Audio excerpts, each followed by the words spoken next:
per a conscienciar sobre l'autisme.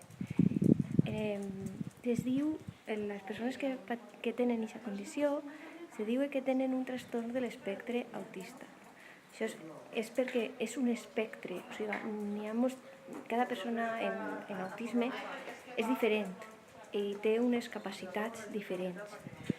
Realment és com totes les persones, som diferents.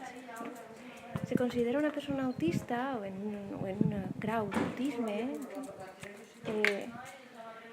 una persona que no es comunica com altres persones, que no concebeixen, que no perceben el món com altres persones. Realment tots percibim el món de manera diferent, no? Però se considera trastorn perquè els resulta difícil adaptar-se.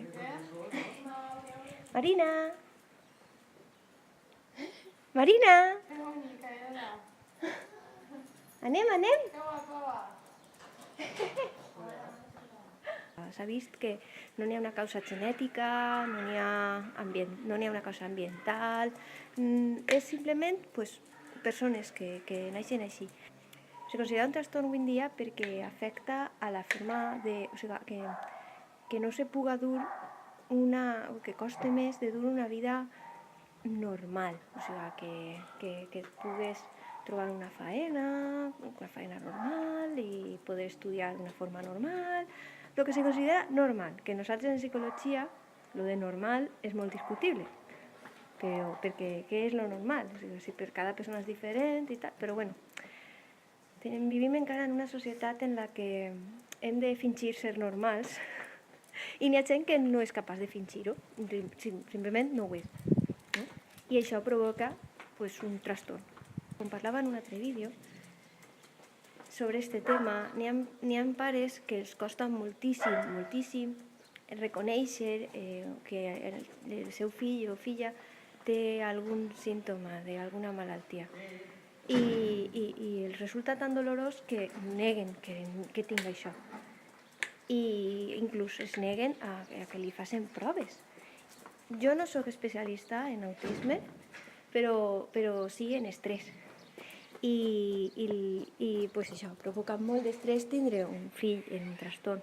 Però ja vos dic, si s'actua des de la normalitat i ajudar d'experts i expertes en la matèria, tot millora. Per tant, n'hi ha que abordar les situacions com venen. Com treballar una vegada s'ha vist que n'hi ha un possible trastorn de l'espectre autista? És fàcil, és simplement ajudar-los, donar-los més recolzament a l'hora d'aprendre rutines, a l'hora de relacionar-se amb els altres, i això se pot començar a treballar des que tenen 2-3 anyets.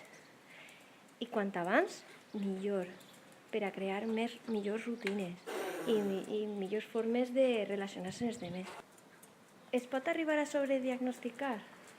Com en el trastorn de dèficit d'atenció i hiperactivitat?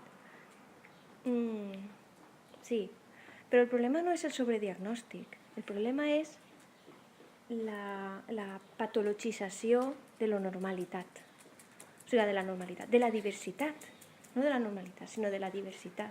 Crear problema on no n'hi ha. En els trastorns mentals, la majoria de trastorn ve perquè ja no pots dur una vida normal i has de ser més flexible. I per tant les persones no tenen en realitat res, no estan malaltes, sinó que se necessita una ajuda. Això també és qüestió de grau, hi ha persones que necessiten més ajuda. Per això estan malaltes, tenen un trastorn, no tenen un poquet de trastorn, me referisc, però quan millor se porta, quan millor, en més normalitat, en més respecte, en més tranquil·litat, en més alegria se porta les coses per part de la família, se pot dur una vida més satisfactòria. Els problemes en els xiquets són com una bola de neu. Si la deixem caure, si la deixem que passi el temps, aquesta bola de neu se fa més gran. Per tant, hem d'ajudar-los. Marina, cap allà no, cap així. I això, i el que tenim que fer és no mirar a cap altre costat, que ja m'enrotllem la corretja de la bossa. Us deixo per avui. Això era el que volia comentar avui i moltes gràcies per veure'm. Vinga, adeu!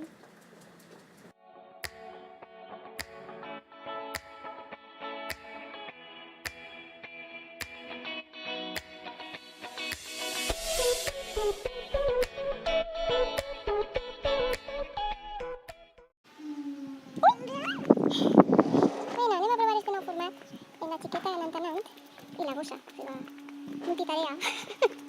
Format multitarea. Esta és Marina. Digues hola, Marina. Marina, digues hola. Hola. Hola. Anem cap allí. Esta lluna s'enrotlla per tot. Però bueno, això a veces s'enrotlla.